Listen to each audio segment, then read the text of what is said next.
ಇಟ್ನಳವ್ರೆ, ಬಹುಶಃ ಈಗ ಡಿ.ಕೆ.ಶಿವಕುಮಾರ್ ಅವರು ಸಂಘಟನಾ ಚತುರರು, ಯಾರನ್ನ ಯಾವಾಗ ಹೇಗೆ ಮಟ್ಟ ಹಾಕಬೇಕು ಅಥವಾ ಹೇಗೆ ತಮ್ಮ ತೆಕ್ಕೆಗೆ ತಗೋಬೇಕು ಅನ್ನುವಂತ ವಿಚಾರಗಳಲ್ಲಿ ಬಹಳ ನಿಪುಣರು.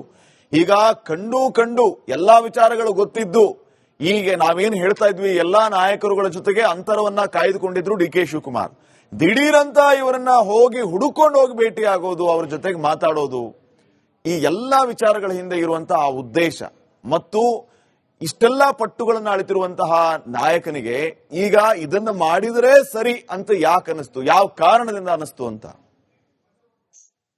ರಾಜಕಾರಣ ನಿಮ್ಗೂ ಗೊತ್ತಿರ್ತದೆ Shripad, it's all about power.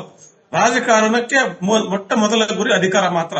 ಅದರ ಆಚೆ ಆ ಅಧಿಕಾರಕ್ಕೆ ಅನುಕೂಲವಾಗುವವರು ಗೆಳೆಯರಾಗ್ತಾರೆ, ಅಧಿಕಾರ ಲಾಲಸೆಗೆ ಅಡ್ಡ ಬಂದವರು ವೈರಿಗಳಾಗ್ತಾರೆ ಆಯಾ ಸಂದರ್ಭಕ್ಕೆ. ಈಗ ರಾಜನ್ ಅವರಿಗೆ ಏನು ಬೇಕು, ರಾಜನ್ ಅವರಿಗೆ ಏನು ನೋವಾಗಿದೆ, ಅಷ್ಟನ್ನ ಡಿ.ಕೆ. ಶಿವಕುಮಾರ್ ಪರಿಹರಿಸಬಲ್ಲರಾದ್ರೆ ಮುಗಿತಲ್ಲ ಕತೆ ಅಲ್ಲಿಗೆ. ರಾಜನ್ ಅವರ ನೋವು ಏನು, ಅಥವಾ ಅನೇಕ ನಾಯಕರುಗಳ ಸಿದ್ದರಾಮಯ್ಯ ಬೆಂಬಲಿಗರ ನೋವುಗಳೇನು ಇತ್ತೀಚೆಗೆ ನಾವು ಗಮನಿಸಿದ್ವಿ.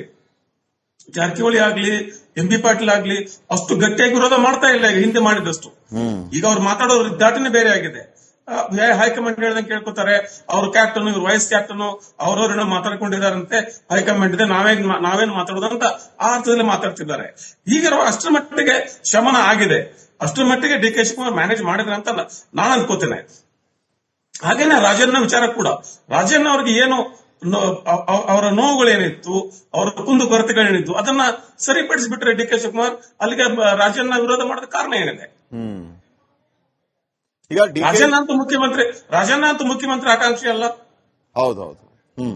ಹೀಗಿರುವಾಗ ರಾಜಣ್ಣ ಅವರ ಏನಪ್ಪ, ಅವ್ರ ನೋವು ಏನು, ಅವ್ರ ಕುಂದು ಕೊರತೆ ಏನು, ಅಷ್ಟು ನಾವು ಕೇಳ್ಕೊಂಡು ಮ್ಯಾನೇಜ್ ಮಾಡಿಬಿಟ್ರೆ ಅಲ್ಲಿಗೆ ಯಾಕೆ ವಿರೋಧ ಮಾಡಬೇಕು ರಾಜಣ್ಣ ಡಿ.ಕೆ. ಶಿವಕುಮಾರ್ ಅವರನ್ನ? ಬಟ್ ಇನ್ಸೈಡ್ ವಿಚಾರವನ್ನ ನಾವು ಮಾಡಿದಾಗ ಹಿಟ್ನಾಳ್ ಅವರೇ, ಈಗ ಬಹುಶಃ ರಾಜಣ್ಣ ಅವರನ್ನ ಡಿ.ಕೆ. ಶಿವಕುಮಾರ್ ಅವರು ಯಾವ ಉದ್ದೇಶಕ್ಕಾಗಿ ಭೇಟಿ ಕೊಟ್ಟಿದ್ರೋ ಆ ಉದ್ದೇಶ ಅಥವಾ ಆ ಪ್ರಯತ್ನ ಫಲ ಕೊಡ್ಲಿಲ್ವಾ ಅಂತ. ಯಾಕಂದ್ರೆ ಡಿ.ಕೆ. ಶಿವಕುಮಾರ್ ಅವರು ರಾಜಣ್ಣ ಅವರನ್ನ ಭೇಟಿಯಾಗಿ ಹೋದ ನಂತರ ರಾಜಣ್ಣ ಅವರು ಹೇಳಿದಂತ ಮಾತೇನಂತಂದ್ರೆ, ಈ ಹಿಂದೆ ನಾನು ಕೊಟ್ಟಂತಹ ಹೇಳಿಕೆಗಳಿಗೆ ಈಗಲೂ ಬದ್ಧ, ಸಿಎಂ ಸಿದ್ದರಾಮಯ್ಯ ಅವರ ಬಣದಲ್ಲೇ ನಾನಿರೋದು, ಈಗಲೂ ನಾನು ಸಿದ್ದರಾಮಯ್ಯ ಪರಾನೇ ಅಂತ ಘಂಟಾಘೋಷವಾಗಿ ಹೇಳ್ತಾರೆ. ಅವರೇ 5 ವರ್ಷ ಮುಖ್ಯಮಂತ್ರಿ ಅಂತಾನೂ ಹೇಳ್ತಾರೆ. ಹಾಗಿದ್ರೆ ಡಿ.ಕೆ. ಶಿವಕುಮಾರ್ ಯಾವ ಉದ್ದೇಶಕ್ಕಾಗಿ ಭೇಟಿಯಾಗಿದ್ರು? ಇದನ್ನ ಹೇಳಿ ಅಂತ ಹೇಳೋದಕ್ಕೆ ಭೇಟಿಯಾಗಿದ್ರ? ಖಂಡಿತ ಇಲ್ಲ.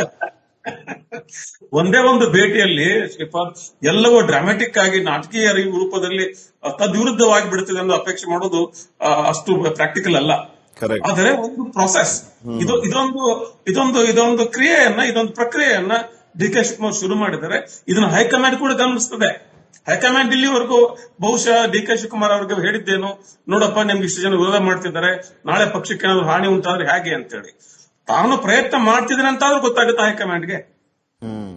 ಆಮೇಲೆ ಒಮ್ಮೆಗೆನೆ ಕ್ಷಣಾರ್ಧದಲ್ಲಿ ಪಲ್ಟಿ ಹೊಡೆಯುವಂತ ವಿಚಾರ ಅಲ್ಲ ಇದು. ಇಲ್ಲಿವರೆಗೂ ಸಿದ್ದರಾಮಯ್ಯ ಮುಖ್ಯಮಂತ್ರಿ ಹೇಳ್ಕೊಂಡ್ಬಂದು ಡಿ.ಕೆ. ಶಿವಕುಮಾರ್ ಆಗಲ್ಲ ಅಂತ ಹೇಳ್ಕೊಂಡ್ಬಂದು ಏನೇನೋ ಮಾತಾಡ್ಕೊಂಡು ಕ್ಷಣಾರ್ಧದಲ್ಲಿ ಡಿ.ಕೆ. ಶಿವಕುಮಾರ್ ಅವರು ನಮ್ಮ ನಾಯಕ ಅಂತ ರಾಜನ ಹೇಳ್ತಾರಂತ ನಿರೀಕ್ಷೆ ಮಾಡೋದು ಅಷ್ಟು ವಾಸ್ತವಿಕ ಅಲ್ಲ ಅಂತ ಅನ್ಸುತ್ತೆ ನನಗೆ. But it's a process, number 1. Number 2, ಈ ಪ್ರಾಸೆಸ್ ಇನ್ನು ಮುಂದಿನ ದಿನಗಳಲ್ಲಿ ಹೆಚ್ಚು ಮಾಡ್ತಾರಂತ ಅನ್ಕೋತೀನಿ ನಾನು. ಡಿ.ಕೆ. ಶಿವಕುಮಾರ್ ಮುಂದಿನ ದಿನಗಳಲ್ಲಿ ಸಿದ್ದರಾಮಯ್ಯ ಸುತ್ತಮುತ್ತ ಇದ್ದಂತ ಎಲ್ಲರನ್ನು ಮಾತಾಡಿಸಿ ಅವರ ಇದನ್ನ ಕೇಳ್ಕೊಂಡು ಅವರ ನೋವು ಏನು, ಅವರ ತಕರಾರೇನು ಎಲ್ಲವನ್ನು ಕೇಳುವ ಕೆಲಸವನ್ನು ಮಾಡ್ತಾರೆ ಅಂತ ನಾನು ಅನಿಸ್ತದೆ. ಯಾಕಂದ್ರೆ ಅದು ಒಂದು ಪಕ್ಷದ ಅಧ್ಯಕ್ಷರಾಗ ಅವ್ರ ಜವಾಬ್ದಾರಿ ಕೂಡ. ಮುಖ್ಯಮಂತ್ರಿ ಹುದ್ದೆ ಬೇರೆ ವಿಚಾರ, ಅದರ ಪಕ್ಷದ ಅಧ್ಯಕ್ಷನಾಗಿ ಅದು ಅವರ ಜವಾಬ್ದಾರಿ ಕೂಡ. ಹಿಟ್ನಾಳವ್ರೆ, ಬಹುಶಃ ಈಗ ಡಿ.ಕೆ. ಶಿವಕುಮಾರ್ ಅವರು ಸಂಘಟನಾ ಚತುರರು, ಯಾರನ್ನ ಯಾವಾಗ ಹೇಗೆ ಮಟ್ಟ ಹಾಕಬೇಕು ಅಥವಾ ಹೇಗೆ ತಮ್ಮ ತೆಕ್ಕೆಗೆ ತಗೋಬೇಕು ಅನ್ನುವಂತ ವಿಚಾರಗಳಲ್ಲಿ ಬಹಳ ನಿಪುಣರು. ಈಗ ಕಂಡು ಎಲ್ಲಾ ವಿಚಾರಗಳು ಗೊತ್ತಿದ್ದು ಈಗ ನಾವೇನ್ ಹೇಳ್ತಾ ಇದ್ವಿ, ಎಲ್ಲಾ ನಾಯಕರುಗಳ ಜೊತೆಗೆ ಅಂತರವನ್ನ ಕಾಯ್ದುಕೊಂಡಿದ್ರು ಡಿ.ಕೆ. ಶಿವಕುಮಾರ್. ದಿಢೀರಂತ ಇವರನ್ನ ಹುಡುಕೊಂಡು ಹೋಗಿ ಭೇಟಿ ಆಗೋದು, ಅವ್ರ ಜೊತೆಗೆ ಮಾತಾಡೋದು, ಈ ಎಲ್ಲಾ ವಿಚಾರಗಳ ಹಿಂದೆ ಇರುವಂತಹ ಆ ಉದ್ದೇಶ ಮತ್ತು ಇಷ್ಟೆಲ್ಲಾ ಪಟ್ಟುಗಳನ್ನ ಅಳಿತಿರುವಂತಹ ನಾಯಕನಿಗೆ ಈಗ ಇದನ್ನ ಮಾಡಿದ್ರೆ ಸರಿ ಅಂತ ಯಾಕೆ ಅನಿಸ್ತು, ಯಾವ ಕಾರಣದಿಂದ ಅನಿಸ್ತು ಅಂತ? ರಾಜಕಾರಣ ನಿಮ್ಗೂ ಗೊತ್ತಿರ್ತದೆ Shripad, it's all about power. ರಾಜಕಾರಣಕ್ಕೆ ಮೊಟ್ಟ ಮೊದಲ ಗುರಿ ಅಧಿಕಾರ ಮಾತ್ರ. ಅದರ ಆಚೆ ಆ ಅಧಿಕಾರಕ್ಕೆ ಅನುಕೂಲವಾಗುವವರು ಗೆಳೆಯರಾಗ್ತಾರೆ, ಅಧಿಕಾರ ಲಾಲಸೆಗೆ ಅಡ್ಡ ಬಂದವರು ವೈರಿಗಳಾಗ್ತಾರೆ ಆಯಾ ಸಂದರ್ಭಕ್ಕೆ. ಈಗ ರಾಜಣ್ಣ ಅವರಿಗೆ ಏನು ಬೇಕು, ರಾಜಣ್ಣ ಅವರಿಗೆ ಏನು ನೋವಾಗಿದೆ ಅಷ್ಟನ್ನ ಡಿ ಕೆ ಶಿವಕುಮಾರ್ ಪರಿಹರಿಸಬಲ್ಲರಾದ್ರೆ ಮುಗಿತಲ್ಲ ಕತೆ ಅಲ್ಲಿಗೆ. ಹೌದು. ರಾಜಣ್ಣ ಅವರ ನೋವು ಏನು ಅಥವಾ ಅನೇಕ ನಾಯಕರುಗಳ ಸಿದ್ದರಾಮಯ್ಯ ಬೆಂಬಲಿಗರ ನೋವುಗಳೇನು ಇತ್ತೀಚೆಗೆ ನಾವು ಗಮನಿಸಿದ್ವಿ. ಜಾರಕಿಹೊಳಿ ಆಗ್ಲಿ ಎಂ ಬಿ ಪಾಟೀಲ್ ಆಗ್ಲಿ ಅಷ್ಟು ಗಟ್ಟಿಯಾಗಿ ವಿರೋಧ ಮಾಡ್ತಾ ಇಲ್ಲ ಈಗ ಹಿಂದೆ ಮಾಡಿದಷ್ಟು. ಈಗ ಅವ್ರು ಮಾತಾಡೋದ್ರ ದಾಟಿನೇ ಬೇರೆ ಆಗಿದೆ. ಹೈಕಮಾಂಡ್ ಹೇಳ್ದಂಗೆ ಕೇಳ್ಕೊತಾರೆ, ಅವ್ರ ಕ್ಯಾಪ್ಟನ್ ಇವ್ರ ವೈಸ್ ಕ್ಯಾಪ್ಟನ್ ಅವ್ರವ್ರನ್ನ ಮಾತಾಡ್ಕೊಂಡಿದ್ದಾರಂತೆ, ಹೈಕಮಾಂಡ್ ಇದೆ ನಾವೇನ್ ಮಾತಾಡೋದಂತ ಆ ಅರ್ಥದಲ್ಲಿ ಮಾತಾಡ್ತಿದ್ದಾರೆ. ಈಗ ಅಷ್ಟರ ಮಟ್ಟಿಗೆ ಶಮನ ಆಗಿದೆ, ಅಷ್ಟರ ಮಟ್ಟಿಗೆ ಡಿ ಕೆ ಶಿವಕುಮಾರ್ ಮ್ಯಾನೇಜ್ ಮಾಡಿದ್ರೆ ಅಂತ ನಾನು ಅನ್ಕೋತೇನೆ. ಹಾಗೇನೆ ರಾಜಣ್ಣ ವಿಚಾರ ಕೂಡ, ರಾಜಣ್ಣ ಅವ್ರಿಗೆ ಏನು ಅವರ ನೋವುಗಳೇನಿತ್ತು, ಅವರ ಕುಂದು ಕೊರತೆಗಳೇನಿತ್ತು ಅದನ್ನ ಸರಿಪಡಿಸಿಬಿಟ್ರೆ ಡಿ ಕೆ ಶಿವಕುಮಾರ್ ಅಲ್ಲಿಗೆ ರಾಜಣ್ಣ ವಿರೋಧ ಮಾಡೋದ ಕಾರಣ ಏನಿದೆ? ಈಗ ರಾಜಣ್ಣ ಅಂತೂ ಮುಖ್ಯಮಂತ್ರಿ ಆಕಾಂಕ್ಷಿ ಅಲ್ಲ. ಹೌದೌದು. ಹೀಗಿರುವಾಗ ರಾಜಣ್ಣ ಅವರ ಏನಪ್ಪ ಅವ್ರ ನೋವು ಏನು, ಅವ್ರ ಕುಂದು ಕೊರತೆ ಏನು ಅಷ್ಟು ನಾವು ಕೇಳಿಕೊಂಡು ಮ್ಯಾನೇಜ್ ಮಾಡಿಬಿಟ್ರೆ ಅಲ್ಲಿಗೆ ಯಾಕೆ ವಿರೋಧ ಮಾಡಬೇಕು ರಾಜಣ್ಣ ಡಿ ಕೆ ಶಿವಕುಮಾರ್ ಅವರನ್ನ?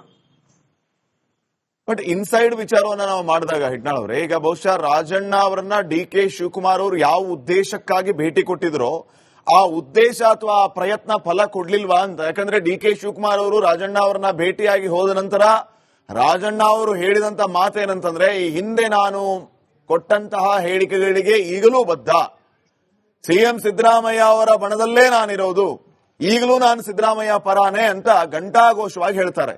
ಅವರೇ 5 ವರ್ಷ ಮುಖ್ಯಮಂತ್ರಿ ಅಂತಾನೂ ಹೇಳ್ತಾರೆ. ಹಾಗಿದ್ರೆ ಡಿ ಕೆ ಶಿವಕುಮಾರ್ ಯಾವ ಉದ್ದೇಶಕ್ಕಾಗಿ ಭೇಟಿಯಾಗಿದ್ರು? ಇದನ್ನ ಹೇಳಿ ಅಂತ ಹೇಳೋದಕ್ಕೆ ಭೇಟಿಯಾಗಿದ್ರ? ಖಂಡಿತ ಇಲ್ಲ.